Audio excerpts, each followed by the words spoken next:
अगर आपके पास एक लौकी है ना तो ये बनाएं मज़ेदार सा हलवा। आप यकीन मानेंगे कि आपको पता ही नहीं चलेगा कि ये हमने लौकी से बनाया है या किससे बनाया है। बिस्मिल्लाहिर्रहमानिर्रहीम, अस्सलाम वालेकुम। ये देखिए मैंने एक लौकी लिया है। आप जो भी लौकी लें ले सकते हैं। इसमें काफ़ी सारी किस्म होती हैं लौकी की। तो हमने ये वाला लिया है। इसका सबसे पहले तो हम छिलका उतार देंगे। छिलका उतार के इसको हम पीसेस में काट लेंगे और इसके अंदर चेक करेंगे कि जो हम इसके अंदर बीज होते हैं ना वो नरम वाले होंगे तो छोड़ देंगे हम, लेकिन ज़रा सा सख्त होंगे तो वो हम निकाल लेंगे। लेकिन इसके थोड़े से सख्त बीज थे तो मैं सारे निकाल रही हूँ। देखें सारे मैंने बीज इसके निकाल दिए हैं। लौकी को अब हम कद्दूकश कर लेंगे। थोड़ा मोटा सा हमने इसको कद्दूकश करना है, बहुत ही बारीक सा हमने इसको कद्दूकश नहीं करना।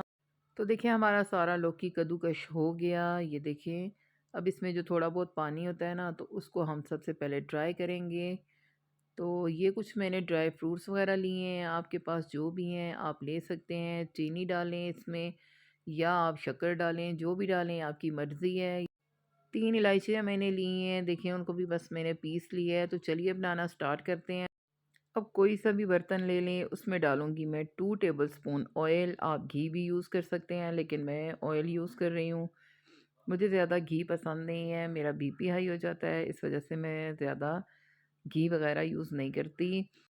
ऑयल थोड़ा-सा गरम कर लेंगे, उसमें डाल देंगे लौकी। लौकी को हम अच्छे तरीके से पका लेंगे। आपको पता है लौकी में बहुत ज़्यादा पानी होता है, इसलिए हम इसको घी में इतना पकाएँगे कि इसका सारा पानी वगैरह खुश्क हो जाए। तो देखें ये माशाल्लाह से बहुत ही अच्छा इसका पानी अच्छा से खुश्क हो गया है। अब इसमें हम डाल देंगे आधा कप दूध। इसको हम ज़्यादा दूध में ही पकाएँगे। ये मेरे पास थोड़ी-सी लौकी थी इसीलिए मैं थोड़ा-सा हलवा बना रही हूँ। आपने अगर ज़्यादा हलवा बनाना है तो सारी चीज़ों को आप डबल कर देंगे, ठीक है? तो बहुत ही मज़ेदार सा ये हलवा बन के तैयार हुआ था। आप यकीन मानिए इसकी खुशबू इतनी अच्छी आ रही थी। आपको पता है लौकी होता है ग्रीन और इसको हम थोड़ा-सा ग्रीन टच देंगे। इस 1-2 कतरे हम डाल देंगे इसमें ग्रीन कलर के। तो देखिए इसका कितना अच्छा सा कलर हो गया है। चीनी आप अपने टेस्ट के लिहाज से ऐड करें, कम या ज़्यादा। मैंने 2 टेबलस्पून डाली है। इसमें मैं डाल दूँगी पिसी हुई इलायची और ये जो मैंने ड्राई फ्रूट्स वगैरह काट के रखे हुए थे ये भी सारे डाल देंगे।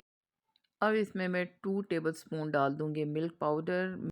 मिल्क पाउडर डालने से इसका टेस्ट बहुत अच्छा होता है और साथ ही ऐसे लगता है कि जैसे हमने इसमें खोया वगैरह ऐड किया हुआ है, लेकिन हमने खोया वगैरह कोई भी यूज़ नहीं करना। तो इसको अच्छे तरीके से मिक्स करेंगे। दूध जितना भी होगा सारा हम अच्छे से खुश कर लेंगे। तो देखिए बहुत ही कम टाइम में हमारा हलवा बन के तैयार हो गया है। तो चलिए अब इसको सर्व करते हैं। तो देखिए कितने मज़े का मैंने आप लोगों के लिए हलवा बनाया है। मेरी वीडियो अच्छी लगी हो तो प्लीज़ मेरी वीडियो को लाइक करें। चैनल पे अगर नए हैं तो चैनल को भी सब्सक्राइब कर लें। बेल आइकन भी ज़रूर प्रेस करें ताकि मैं जब भी कोई नई वीडियो लगाऊँ उसका नोटिफिकेशन सबसे पहले आपको मिले। तो इंशाल्लाह बहुत ही जल्दी बहुत ही आसान सी रेसिपी के साथ दोबारा हाज़िर होंगी। बस देखिए इसको मैंने ड्राई फ्रूट से भी गार्निश कर दिया है। तो देखिए वेजिटेबल से हम कितनी अच्छी चीज़ें बना सकते हैं। बच्चे लौकी वगैरह शौक से खाते भी नहीं हैं। अगर आप उनको ऐसे बना के देंगे तो आप यकीन माने वो सब उँगलियां चाटते रह जाएंगे और आपसे रोज़ ही बनाने की फरमाइश करेंगे। मेरी रेसिपी को ट्राई करो, खाओ पियो, एंजॉय करो और अपनी दुआओं में ज़रूर याद रखा करें। अल्लाह हाफिज़।